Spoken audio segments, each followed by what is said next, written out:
Okay, so in this next parts of the lecture on circular motion, we're going to expand on the ideas that we kind of stated before about force gravity, about us being able to use force gravity in different ways. That we have a force gravity formula when you're on Earth's surface, and one when you're not on Earth's surface. That's more universal. And so I think the first question here actually deals with finding the G, the baby G of the planet Jupiter. And we're actually going to skip that one. And you can come back to it at the end if you like and try that problem. Offhand, do I know what the answer should be? I think it should be, if you want to give it a try, that the G of Jupiter is equal to 24.9 meters per second squared. So over double that of Earth. All right, so if you want to give that a try, you can. Let's go down here to the bottom of the first page. It says the velocity of a stable orbit. So here it says, starting with Fg is equal to Fc, derive the velocity of a satellite in stable orbit. Equation for a satellite orbiting the Earth. So what I want to point out here is first of all, this is going to be for a circular orbit. Now, the orbit could be an ellipse as well, which is a elongated circle. So we're looking at circular orbit here. So I just want to point that out first of all. Also, what I just mentioned a second ago about us not being on the Earth's surface and having a different force gravity formula, we cannot use Fg equals mg because, well, we I guess we could, but if there's a satellite orbiting the Earth, it isn't close enough to Earth to have a gravitational field of 9.81 meters per second squared. The satellite's going to have a smaller gravitational field, and we don't know what it is. So the G of this satellite, so I can write it this way, G sat does not equal 9.81. Right? It's smaller. And what is it? I don't know. We would have to figure that out. We could do that, but that's not what the question is asking, right? It says, what is the velocity for the satellite to be in a stable circular orbit? That's what we're after here. So we want to know what that is. So let's start by writing that the force of gravity is equal to force centripetal.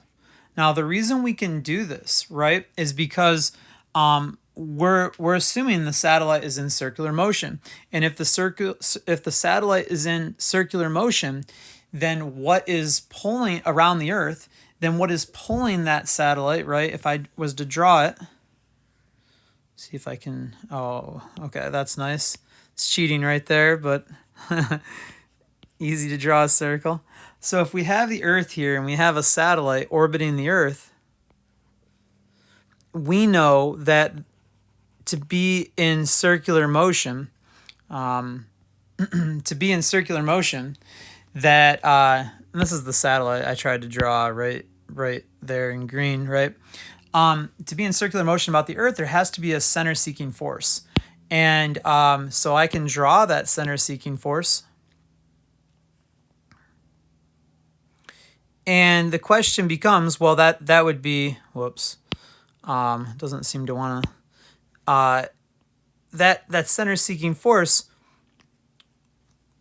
we know it's Fc, but we don't, in a free body diagram, if we were doing the free body diagram, we wouldn't label Fc. Fc is never labeled in a, force centripetal is never labeled in a free body diagram. So what force is pulling that satellite towards the center that is allowing the satellite to move in a circle, right, to orbit the Earth, right? And the orbit is a you can think of it as a balancing act, right? Like they said in the video, between the satellite's tendency to want to move off in a straight line, but the satellite's tendency to also fall towards Earth.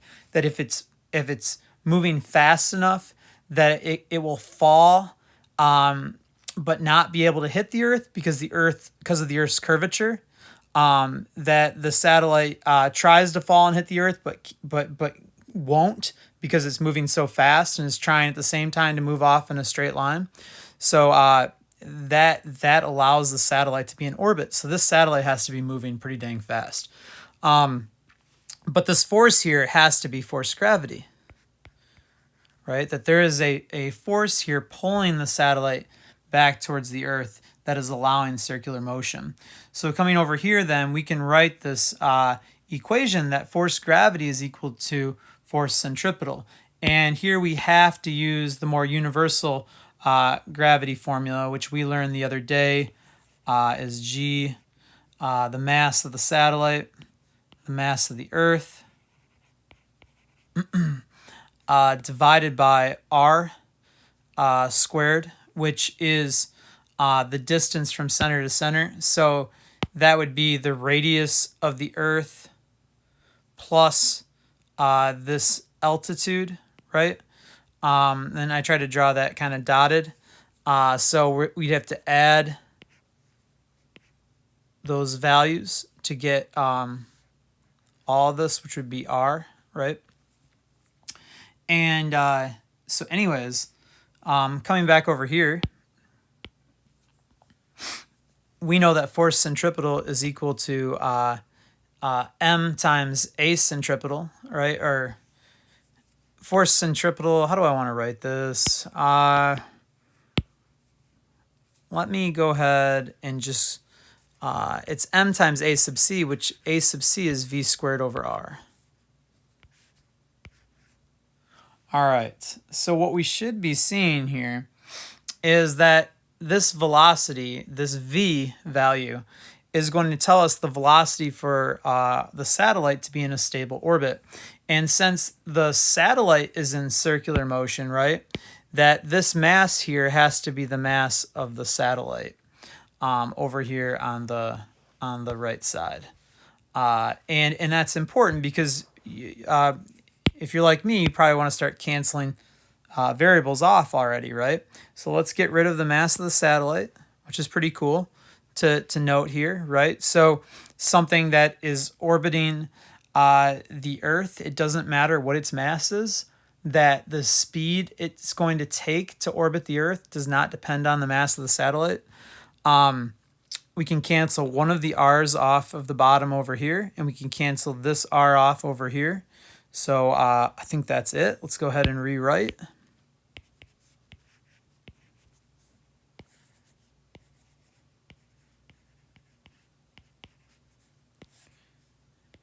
So you can see that the velocity is going to depend, though, on the mass of the Earth and the r value, which is the radius of the Earth plus the altitude of the satellite, right? Because we said that orange distance right there is the radius of the Earth, and that dotted section, which is the satellite's altitude. Okay, so let's go ahead and finish this up. So we'll just square root both sides, and we can say that VSAT, right, the velocity for a satellite in stable orbit, stable circular orbit, whoops, let me write that again, is equal to the square root of G, mass of the Earth, over R. All right, and that is going to be our equation right there. So I'll let you go ahead and jot that down. All right. And if you have to pause it, you can, or go back. So, well, the Earth obviously has objects orbiting it. Some might be in circular orbits. I said a second ago that some are in elliptical orbits, which are kind of like elongated circles. And that's, I think, most satellites maybe that you would think of that are orbiting the Earth are going to be in slightly elliptical orbits. Planets are in slightly elliptical orbits about the sun. but the Earth is in orbit about the sun, and it is only slightly elliptical. So let's assume that the Earth is actually in a circular orbit, and let's apply the same logic we just learned to the Earth, because the Earth has a velocity to orbit the sun, right? And so let's find the velocity that the Earth is moving. Let's use the same equation. And notice I started you off right here in the same place we started off a second ago. So what I would suggest you do right now is pause the video, try and redo the same derivation that we just did and solve for v in terms of your other variables. Then go through and plug in these values, right, to calculate this velocity, this minimum velocity for a stable orbit. Meaning that if the Earth wasn't traveling this speed, right, or these satellites weren't traveling this speed, they would fall out of orbit, right? They would not be able to maintain an orbit, right? And so, anyways, yeah. So go ahead and give that a try and see if you can calculate the velocity that the Earth is traveling about the sun. We'll derive the equation first, then calculate the velocity. So I would pause the video, give it a shot, and I'll hold on for a second, and then I will work it out. All right, so we're back. Okay, so I'm gonna go ahead and work this out. So we have, whoops, I'm in orange, dang. All right, we have G, mass of the satellite, mass of the Earth. Or no, this is the Earth is the satellite, so we're saying mass of the Earth, mass of the sun, divided by r squared, which is going to be the radius of the sun plus the radius of the Earth plus the altitude of the altitude of the distance between the two. So that's quite a bit for r. All right. Anyways, we're given that number, luckily. Otherwise, we got to add together some large numbers because, and I didn't give you those, so that's fine. F sub c is the mass of, now you have to be careful here, this is going to be the mass of the Earth because that's what's in circular motion, not the mass of the sun. The sun is not orbiting the Earth's orbiting the sun. So times v squared over r. And okay, so we're good here. Let's go ahead and divide away what we don't need. Mass of the Earth doesn't matter. One of the r's, okay. Let's go ahead and rewrite then. We should have G m sun over r is equal to v squared. And we can say then that v of, and this is the velocity of the Earth, right? The v of the Earth is equal to the square root of G m sun over r. Okay, let's go ahead and plug in what we know.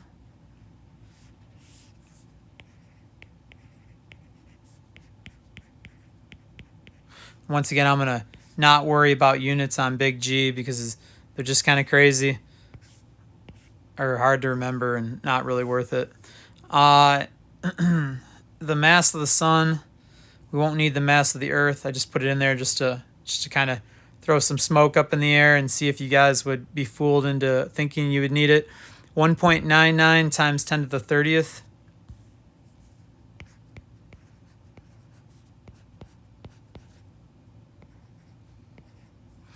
And then r is 1.50 times 10 to the 11th.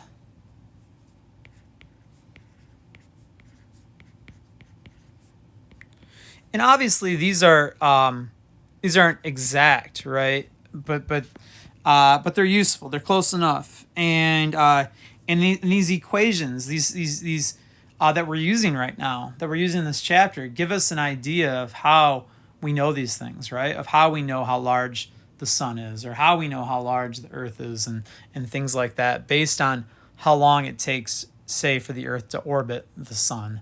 So that's how we're able to determine these things. All right. So anyways, coming back to this, looks like we got some math here. Did I already solve this? I think I did. Let me check my notes here. And yeah, I did. So if you do the math here, and you should be getting that the velocity of the Earth is equal to about 29,747 meters per second, which is approximately 30 kilometers per second, right? And a kilometer is, or 1 point, if you remember, I'll just write it somewhere. 1.609, write it up here. 1.609 kilometers is a mile, right? I think that was from earlier in the year. Whoops, is 1 miles. Is a mile. Struggling to write here with this. Okay, so if that's the case, we can go down here and say that this is approximately 18.6 miles per second, which is pretty dang fast, right? And this is also roughly, if you double this 29,000 and then add some, double it, should be about 60,000 and add some, a little bit more. It actually is approximately, the velocity of the Earth is approximately 67,000 miles per hour. Okay, so there we have it. There's our answer. Let me see if I can... Okay, right there. So good. Hopefully you got that right. Hopefully your calculator is on your side and is not your enemy there, and it's able to you're able to get to that answer. Okay. The next question: calculate the velocity of the ISS when it orbits about 250 miles above above the Earth. And I wrote some neat facts here that when I was researching this problem, low orbit is about 100 to 1,240 miles above the Earth's surface, which the ISS would be, right? 250 miles above.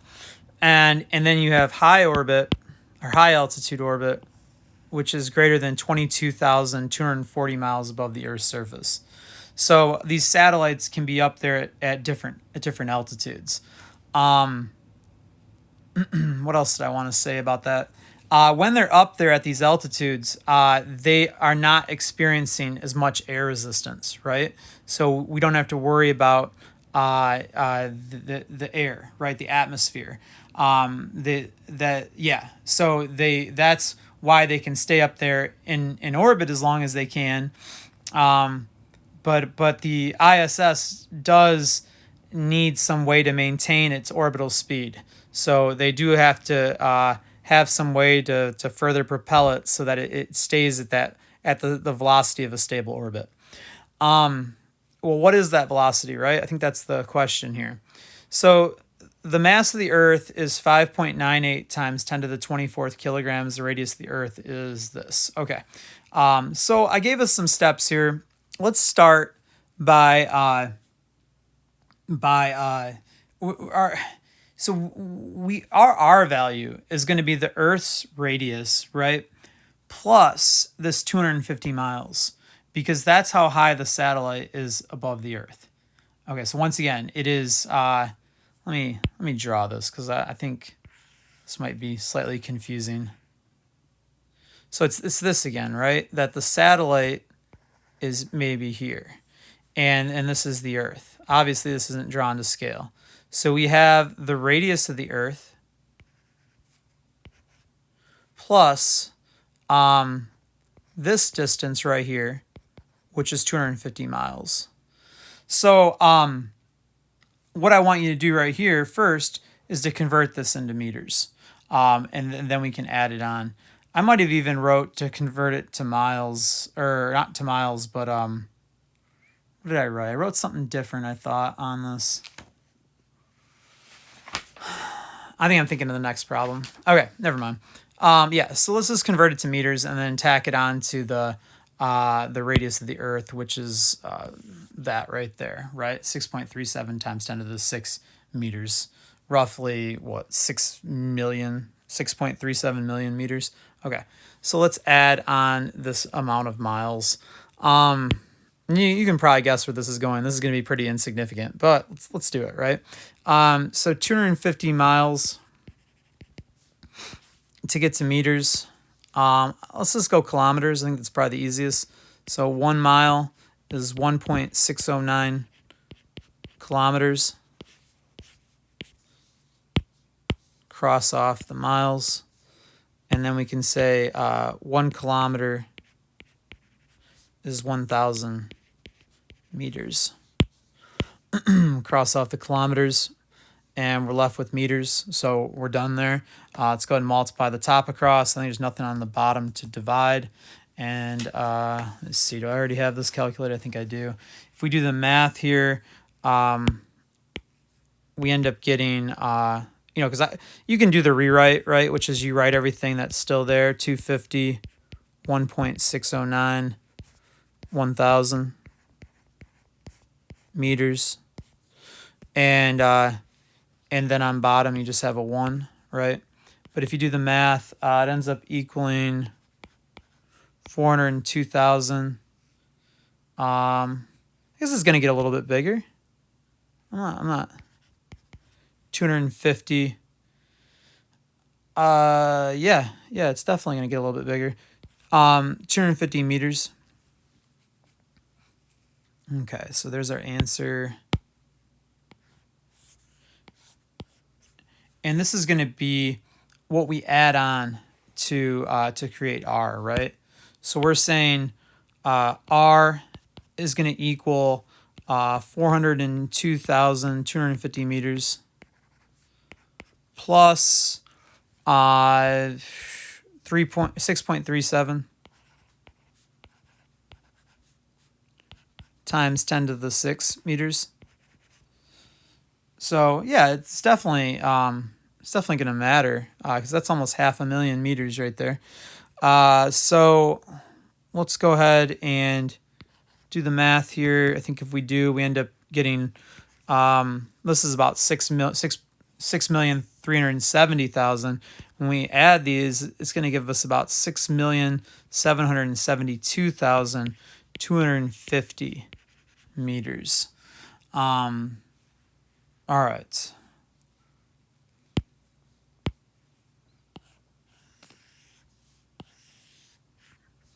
And this is approximately, 6.77, just so you can see how much of an effect it has, right? This is approximately 6.77 times 10 to the 6th meters. So it did get larger from the 6.37, right? Yeah. Okay. Step 3. Use Fg equals Fc to solve for the velocity. So once again, I really like, pausing the video here and doing the derivation. So so go ahead and do that. Hit pause. See if you can start from Fg equals Fc and derive the fact, maybe without looking at your notes, right? What is the formula for a satellite in stable orbit, right? And see if you can do that. So pause it right there. All right, and now I'm going to go through the problem. So it's going to look like this, right? G, the mass of the satellite, the mass of the Earth. I guess I could have said ISS, right? Let's do that instead. That sounds better. Is divided by R squared is equal to G, the mass, or whoops. Sorry about that. That should be mv squared over r.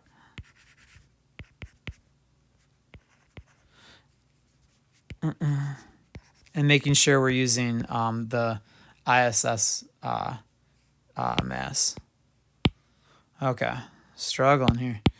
All right, let's cancel away the mass of the ISS. Let's cancel away one of these r's. And this is why this is good practice, right? Just to do this again and commit this to memory. See, this would be an equation that on the AP test, they would expect you to derive, right? That they're not going to give you this, and they would expect you to derive it. They might not expect you to type the numbers in and solve it, but to derive that equation right there, that's definitely a very realistic, or realistic expectation on the test. Okay, so what can we say here? So we have our equation, which I can highlight right here. It should look the same as before. Let's just go ahead and plug some numbers in and solve for how fast the ISS is traveling, right? And if we do that, let's see. I think I have room up here.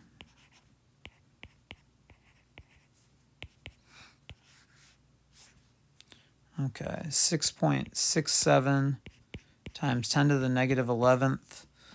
The next thing we want is the mass of the Earth, which we were told is 5.98 times 10 to the 24th kilograms.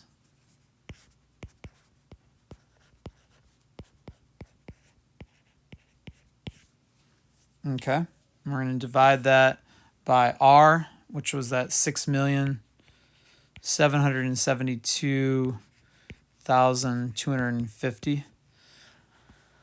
Okay, so that gets plugged in the calculator and square rooted.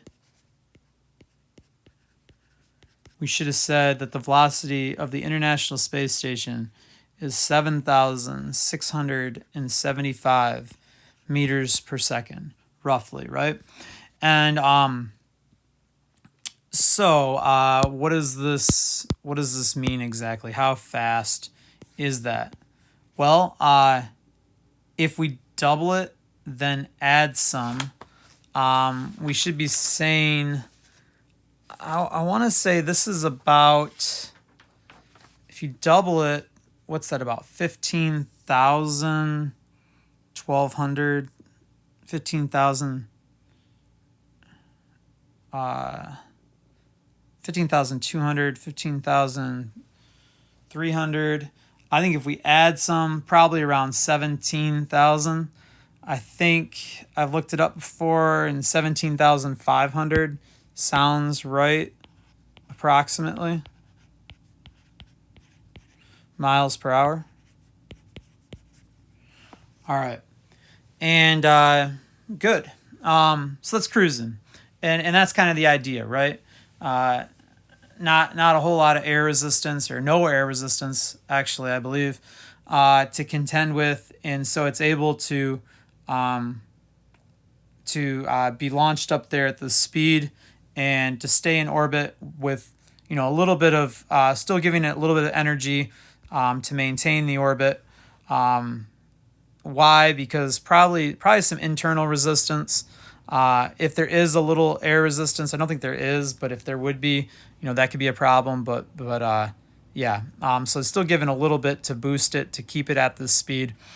A good question is, how long does it take for the space station to travel around the planet Earth, right? Because we know if we go out at night, we can see the space station travel across the sky, right? And if you have a telescope, it's better, but it's moving pretty dang fast. So you can see it. What I want to say, well, how long does it take for it to orbit the Earth once, right? Well, we call that time the period, right? And period is capital T as opposed to just T. So if we look at our formula, velocity equals distance over time, we know, or we've assumed, right, that we're in circular orbit. So we know the distance to travel a circle, or once around the Earth, is 2 pi r. We also know that the time to go around the Earth once is the period, or capital T. So we can solve for capital T with this equation, right?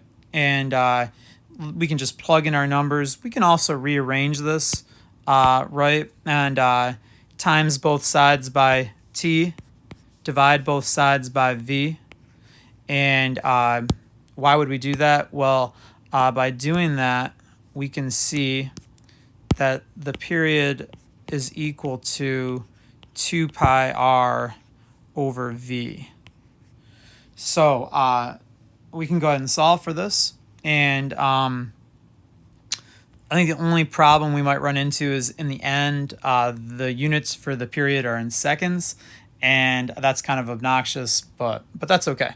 Let's go ahead and write in or sub in what we know here. So we can say the period is equal to 2 pi times r, which is that 6,772,250 meters, divided by the speed of the internet, or the velocity of the International Space Station, which was 7,675 meters per second. All right. You can see that we're going to end up with units of seconds because the meters cancel away, and seconds is in a fraction on the bottom of our fraction, so it floats to the top. And we do the math there, and we end up getting that t is equal to 5,544.54 seconds. Obviously, we're probably not that accurate, so maybe I'll just say 5,544. This is where sig figs, kind of clear up some of that. But all right. Let me go ahead and underline this. So the question is, well, how long is 5,544 seconds, right? And because that really doesn't mean much maybe to us. It turns out that is about, or actually is equal to 1.54 hours. So this is roughly an hour and a half, which is approximately 90 minutes. So we are saying that the space station is going to fly overhead every 90 minutes, right? And because it's traveling so fast. So a good question would be, how many times per day can you possibly, right, if it was to fly overhead, or how many times would it pass overhead? Yeah. So how many times does the space station fly around the Earth in a day, right? If it only takes it 90 minutes to go around the Earth once. So what we can do is we can just take 24 hours, divide by 1.54 hours. And I think we do this. It's going to get, let's see, let me type this in. So I don't have this written down. It's going to be about 15.58, 15.6.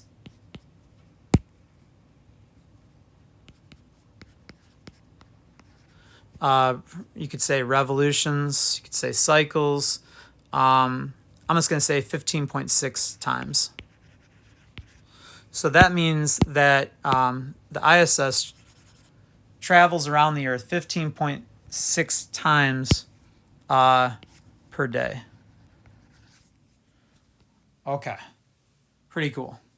All right, so next time maybe you're outside and you're looking at the stars. Maybe you can look for the space station and see if you can find it in the sky.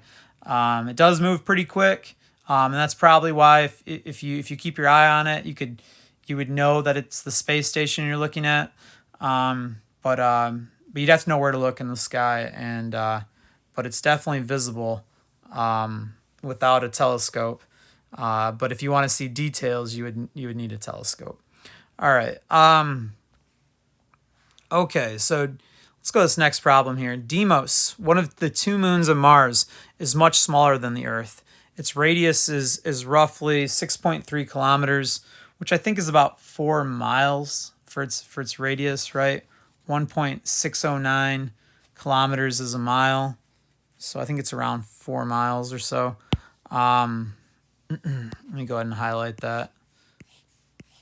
Okay. Its mass is 1.8 times 10 to the 15th kilograms. How does that compare to Earth's? The mass of Earth, we just said, right, was 5.98 times 10 to the 24th. So this is what? This is almost nine. This is 9 powers of 10, right? Smaller than the Earth.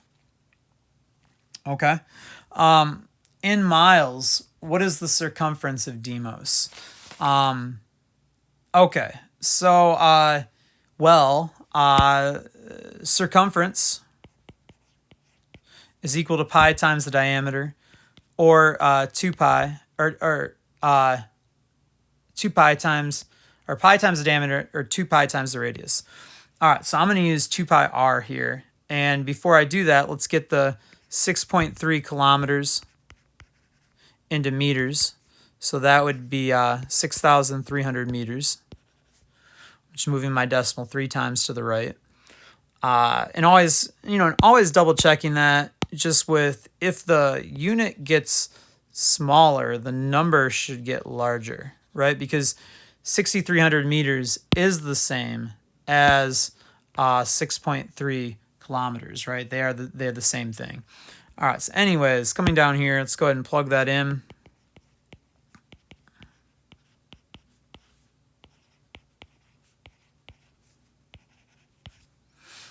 Okay, and then we can go ahead and put that through the calculator. Let me see if I already have it. I think I do. If we do that, we end up getting 39,584 meters. Now the question asks for miles, right? So if we convert this into miles, kind of running out of room here. Guess I can try and squeeze this in. We know that see if this works. We know that 1609, if 1.609 kilometers is a mile, then 1609 meters is 1 mile. And we can cancel away those meters. We're left with miles on top, which we want. I think if we do the math here, we end up seeing we have 39,584 miles divided by 1,609. And we do the math on that, and we end up getting 24.6 miles. All right, so 24.6 miles around this moon. So it's quite small. Okay, so let's and that'll make sense too, because we're gonna do some calculations here that we'll go with that. So if you're standing on Deimos, this is kind of an interesting question. So if you're on this moon, what velocity would you need to orbit Deimos by skimming the surface of the moon? So I'm guessing that on Deimos it has like pretty much no atmosphere, so no air, and so there's no air resistance or anything to slow you down, right? So if you can get going fast enough, you can get into an orbit around Deimos, right? The question is, how fast would you have to go to orbit this moon? So let's go ahead and use the formula we just came up with, right, for the velocity of a satellite in orbit. And once again, you have another chance to pause your video and derive this. So go ahead and do that. Hit pause. All right. So I'm going to go ahead and solve the velocity of a person, right? Or a vehicle or whatever, to orbit Deimos, right? And this velocity would equal what, right? So I'm going to plug in the FG. So G, the mass of, you know what? I'm going to use, instead of satellite, I'm going to use the mass of U, right? Because it said, how fast do you have to go? And all right, so we have the mass of Deimos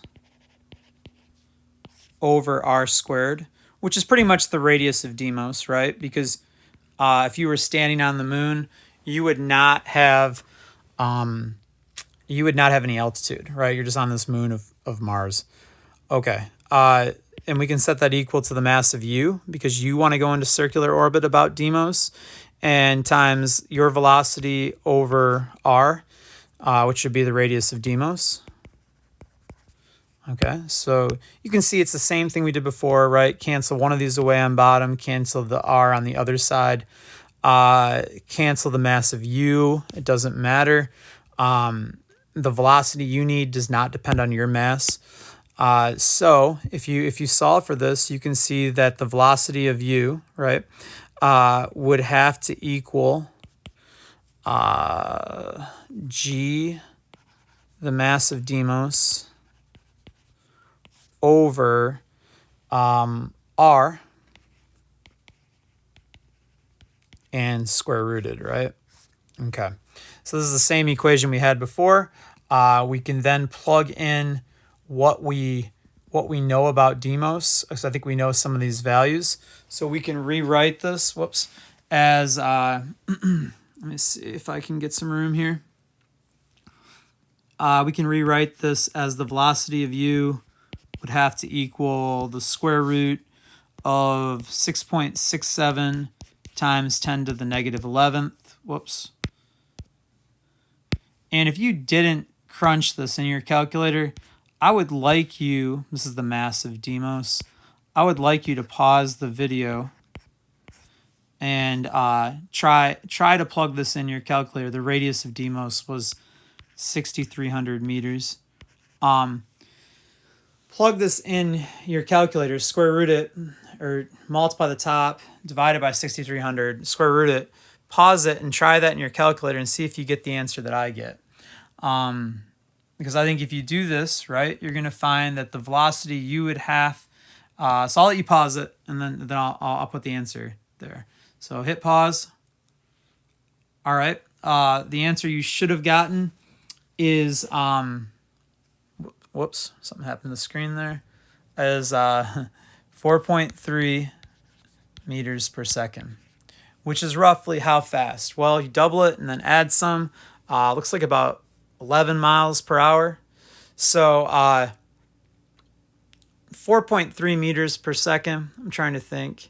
That's doable. You know, if you're fast enough, you could run on Deimos, and you have to be moving pretty quick, because 4.3 meters per second is still pretty dang fast. It's 4 meter sticks, right? Think about it in the lab. If you lay out 4 meter sticks on the floor, right, and you had to cover those in 1 second, you could do it. So if you get up to a good clip and you're sprinting, and then you leap up into the air, you could orbit the moon, a moon of Mars, with just running and leaping up into the air. So pretty crazy, right?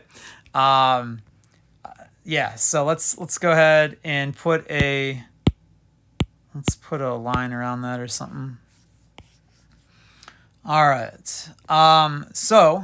I had a couple other questions here, but I know this video is getting pretty long.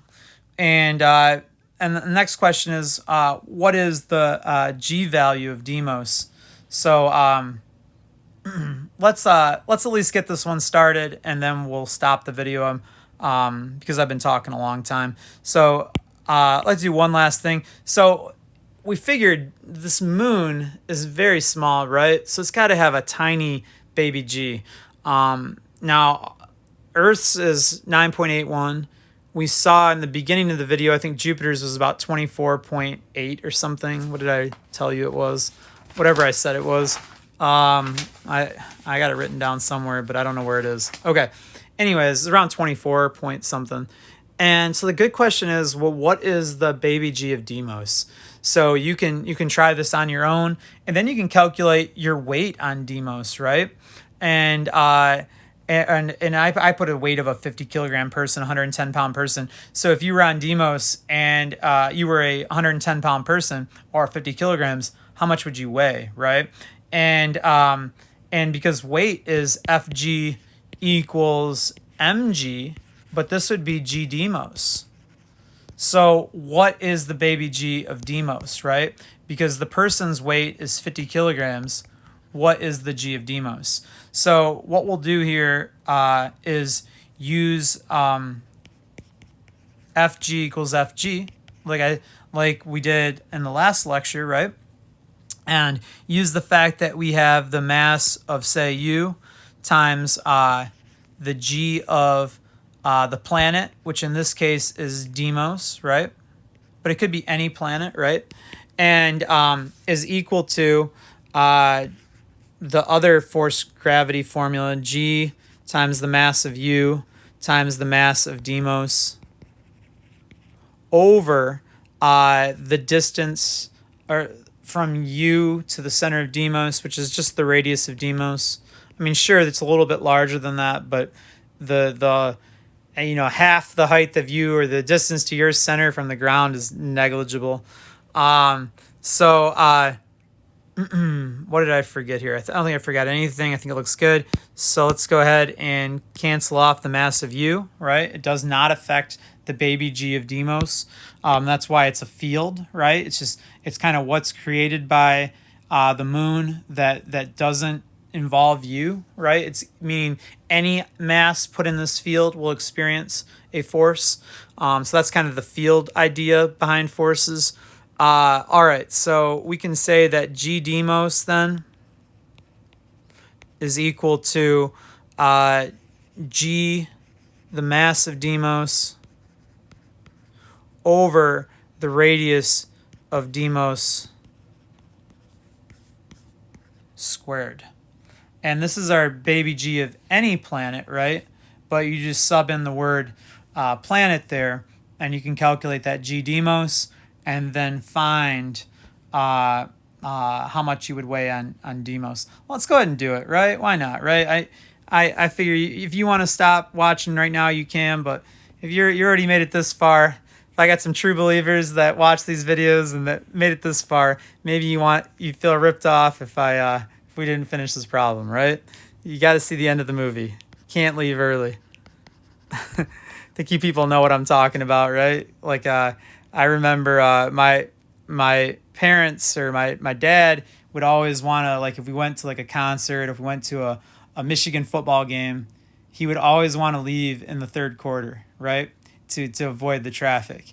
And unless it was a really good game and really down to the wire, right? Like maybe like Ohio State or something, or, down to the wire. And we would leave early to beat the traffic, and we'd be walking away from the stadium hearing, we'd know if Michigan scored because you could hear people cheering.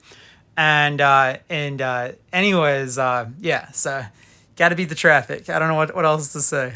Okay, so 6.67 times 10 to the negative 11th. The mass of Deimos was, I already forgot. I know it's small, but 1.8 times 10 to the 15th kilograms.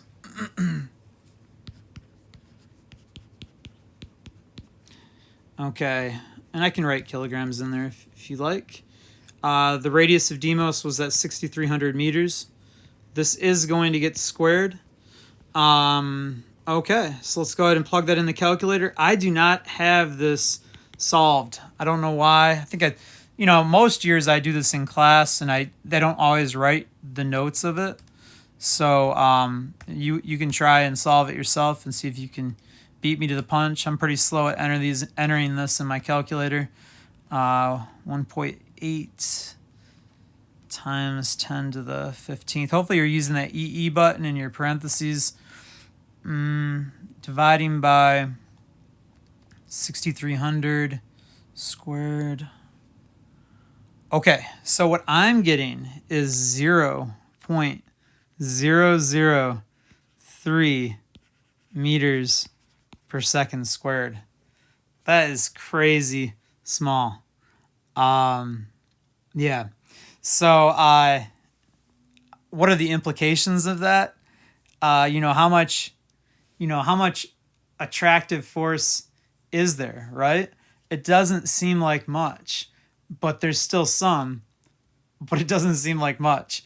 So I don't know what to say. I've never really, thought about that. Right? It seems like maybe, yeah, it would not be hard to leap up into the air on Deimos, because there's not much of a field pulling you down. Right? Let's go ahead and